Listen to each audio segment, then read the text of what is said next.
नमस्कार, जय हिंद दोस्तों। चलिए जानते हैं बिहार की हर जिले, हर क्षेत्र की 50 फटाफट बड़ी खबरों को सिर्फ 10 मिनट में। लेकिन उससे पहले आप यह वीडियो किस जगह से देख रहे हैं हमें कमेंट में बताएं और चैनल को सब्सक्राइब जरूर करें। हर छोटी बड़ी अपडेट्स के लिए सबसे पहले वर्ष 2026 भारतीय किसानों के लिए खुशियों की नई सौगात लेकर आया है। केंद्र सरकार इस साल खेती की लागत कम करने और किसानों की आमदनी को दोगुना करने के लिए कई बड़े कदम उठाने जा रही है। बढ़ती महंगाई और मौसम के जोखिम को देखते हुए सरकार का मुख्य उद्देश्य किसानों को सीधा आर्थिक लाभ पहुंचाना और उन्हें आधुनिक तकनीक से जोड़ना है।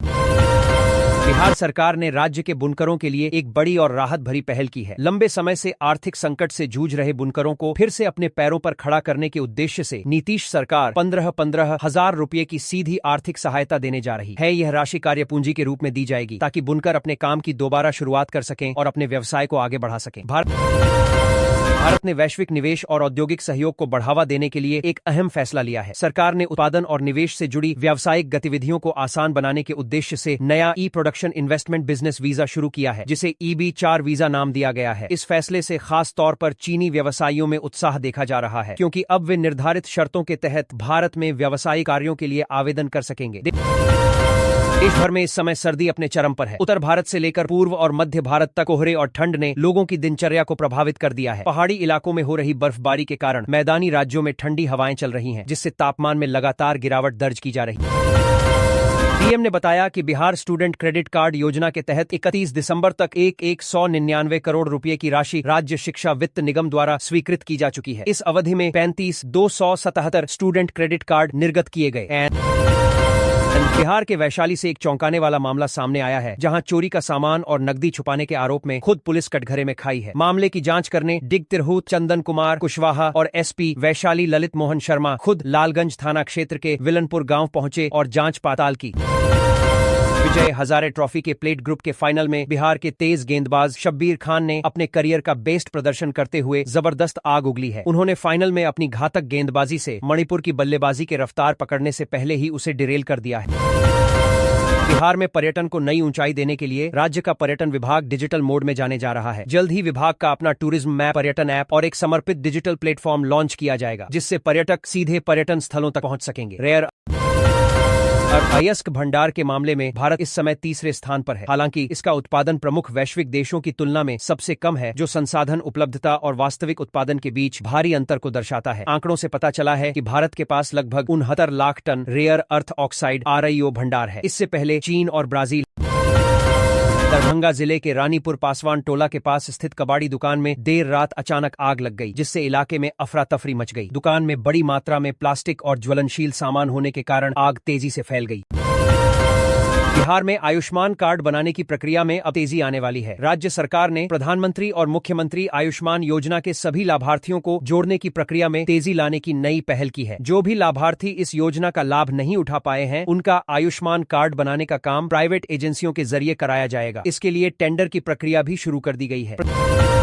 प्रधानमंत्री किसान सम्मान निधि योजना की 22वीं किस्त का इंतजार करोड़ों अन्नदाता कर रहे हैं। नए साल 2026 की शुरुआत इन किसानों के लिए नई उम्मीदें लेकर आई है। केंद्र सरकार ने इस बार योजना में पारदर्शिता लाने के लिए फार्मर ID को अनिवार्य कर दिया है, जिससे केवल पात्र किसानों को ही लाभ मिल सके। बिहार में अब बुजुर्गों को घर बैठे इलाज की सुविधा मिलने जा रही है। अब लोग घर बैठे ही पैथोलॉजी, ब्लड प्रेशर जांच और ECG की सुविधा ले सकेंगे। इमरजेंसी के समय घर पर ही डॉक्टर इलाज करेंगे और नर्सिंग सहायता भी मिलेगी। बिहार में महिला सशक्तिकरण की पहचान बन चुकी जीविका दीदियों के लिए नए साल में सरकार एक महत्वाकांक्षी मास्टर प्लान लेकर आ रही है। इस योजना के तहत अब जीविका दीदियों को डिजिटल प्लेटफॉर्म से जोड़ा जाएगा, ताकि उनके उत्पादों को गांव से शहर और शहर से देश विदेश तक सीधा बाजार मिल सके। बिहार के गोपालगंज के राजपट्टी में स्थित इथेनॉल फैक्ट्री के खिलाफ ग्रामीणों ने प्रदर्शन किया है। प्रदूषण से परेशान ग्रामीणों ने फैक्ट्री प्रबंधन पर गंभीर आरोप लगाते हुए बैकुंठपुर थाने में लिखित आवेदन देकर कार्रवाई की मांग की है। सरकारी नौकरी की तलाश कर रहे लोगों के लिए एक महत्वपूर्ण सूचना है। बिहार पुलिस अधीनस्थ सेवा आयोग BPSSC ने हवलदार क्लर्क के पदों पर भर्ती के लिए आवेदन प्रक्रिया आज 2 जनवरी से शुरू कर दी है।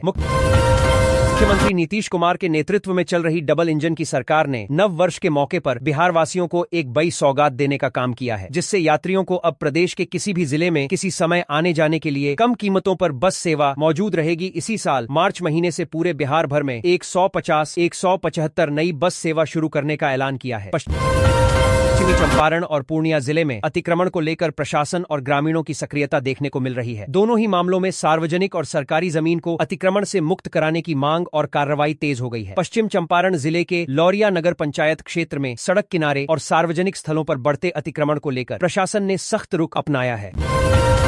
बिहार के युवाओं के लिए साल 2026 बेहद खास हो सकता है। दरअसल बिहार सरकार की तरफ से अगले 5 सालों में 1 करोड़ लोगों को नौकरी और रोजगार देने का लक्ष्य तय किया गया था। ऐसे में सरकार ने खास मास्टर प्लान भी तैयार किया है। बिहार में नई सरकार बनने के बाद मुख्यमंत्री नीतीश कुमार लगातार एक्शन में हैं। कड़ाके की ठंड के बावजूद वे सरकार की तरफ से कराए जा रहे विकास कार्यों का जायजा ले रहे हैं। लालू प्रसाद और उनके परिवार के लिए आने वाले दिन चुनौतियों भरे हो सकते हैं। राबड़ी आवास से ठिकाना बदलने की चर्चाओं के बीच महुआ बाग के बाद अब कौटिल्य नगर स्थित एक निर्माणाधीन मकान को लेकर राजनीति गर्मा गई है। जदयू ने चर्चा छह दी है। मुख्यमंत्री नीतीश कुमार ने आज जनता के नाम संदेश जारी किया है। उन्होंने 7 निश्चय 3 के 7वें निश्चय सबका सम्मान जीवन आसान पर बात की। वर्ष 2026 भारतीय किसानों के लिए खुशियों की नई सौगात लेकर आया है। केंद्र सरकार इस साल खेती की लागत कम करने और किसानों की आमदनी को दोगुना करने के लिए कई बड़े कदम उठाने जा रही है। बढ़ती महंगाई और मौसम के जोखिम को देखते हुए सरकार का मुख्य उद्देश्य किसानों को सीधा आर्थिक लाभ पहुंचाना और उन्हें आधुनिक तकनीक से जोड़ना है। बिहार सरकार ने राज्य के बुनकरों के लिए एक बड़ी और राहत भरी पहल की है। लंबे समय से आर्थिक संकट से जूझ रहे बुनकरों को फिर से अपने पैरों पर खड़ा करने के उद्देश्य से नीतीश सरकार 15 हजार रुपए की सीधी आर्थिक सहायता देने जा रही है। यह राशि कार्यपूंजी के रूप में दी जाएगी ताकि बुनकर अपने काम की दोबारा शुरुआत कर सकें और अपने व्यवसाय को आगे बढ़ा सकें। भारत ने वैश्विक निवेश और औद्योगिक सहयोग को बढ़ावा देने के लिए एक अहम फैसला लिया है। सरकार ने उत्पादन और निवेश से जुड़ी व्यावसायिक गतिविधियों को आसान बनाने के उद्देश्य से नया ई प्रोडक्शन इन्वेस्टमेंट बिजनेस वीजा शुरू किया है, जिसे EB4 वीजा नाम दिया गया है। इस फैसले से खास तौर पर चीनी व्यवसायियों में उत्साह देखा जा रहा है, क्योंकि अब वे निर्धारित शर्तों के तहत भारत में व्यावसायिक कार्यों के लिए आवेदन कर सकेंगे। देश भर में इस समय सर्दी अपने चरम पर है। उत्तर भारत से लेकर पूर्व और मध्य भारत तक कोहरे और ठंड ने लोगों की दिनचर्या को प्रभावित कर दिया है। पहाड़ी इलाकों में हो रही बर्फबारी के कारण मैदानी राज्यों में ठंडी हवाएं चल रही हैं, जिससे तापमान में लगातार गिरावट दर्ज की जा रही है। डीएम ने बताया कि बिहार स्टूडेंट क्रेडिट कार्ड योजना के तहत 31 दिसंबर तक 199 करोड़ रुपए की राशि राज्य शिक्षा वित्त निगम द्वारा स्वीकृत की जा चुकी है। इस अवधि में 35,277 स्टूडेंट क्रेडिट कार्ड निर्गत किए गए।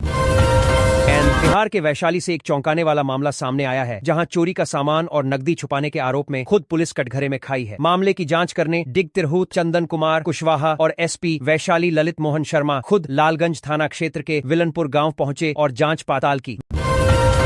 विजय हजारे ट्रॉफी के प्लेट ग्रुप के फाइनल में बिहार के तेज गेंदबाज शब्बीर खान ने अपने करियर का बेस्ट प्रदर्शन करते हुए जबरदस्त आग उगली है। उन्होंने फाइनल में अपनी घातक गेंदबाजी से मणिपुर की बल्लेबाजी के रफ्तार पकड़ने से पहले ही उसे डिरेल कर दिया है।